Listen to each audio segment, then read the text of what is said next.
University में एक professor थे जो अपनी कलाई में लेडी घड़ी बांधते थे, जिसे देख सब तुलबा की हंसी छूट जाया करती थी।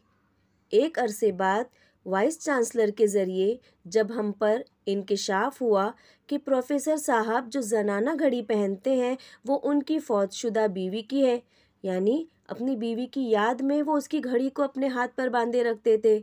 इस वाक़ये से सीखा कि कुछ दिल बिना बोले महबूब की रहलत के बाद भी अलम और दर्द महसूस करते हैं।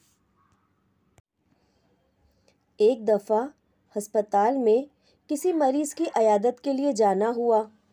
कॉरिडोर में चलते हुए एक जवान साल लड़की की विग यानी कि नकली बाल गिर गए।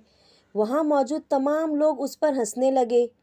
आगे बढ़कर जब एक दूसरी औरत ने उसकी मदद की तो वो रोते हुए कहने लगी, इसमें मेरा कोई कसूर नहीं, कैंसर ने मेरे बाल ले लिए, इसलिए मुझे ये आर्टिफिशियल विग लगाना पड़ती है।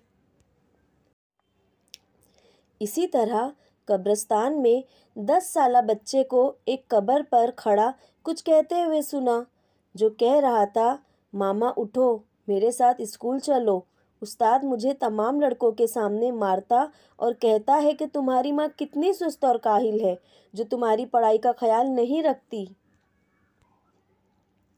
मेरे दोस्तों, किसी की ज़ाहिरी हालत देखकर हमें कतई मजाक या किसी किस्म का रिएक्शन नहीं देना चाहिए। हो सकता है कि वो अपने अंदर हज़ार दुख छुपाए हुए हो जिसका हमें इल्म ना हो। बोलने, सोचने और रिएक्शन देने से पहले अगले बंदे की फीलिंग्स का ख्याल रखिए। बिलाशुबा बाज़ बातें इंसान को कत्ल कर देती हैं। बदगुमानी बहुत से मामलात ख़राब कर देती हैं।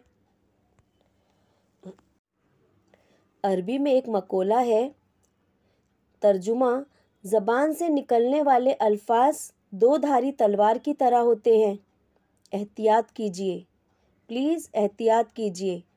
अल्लाह ताला सुनने और बोलने से ज़्यादा हमें अमल करने की तौफीक अता फ़रमाए। आमीन। बहुत शुक्रिया।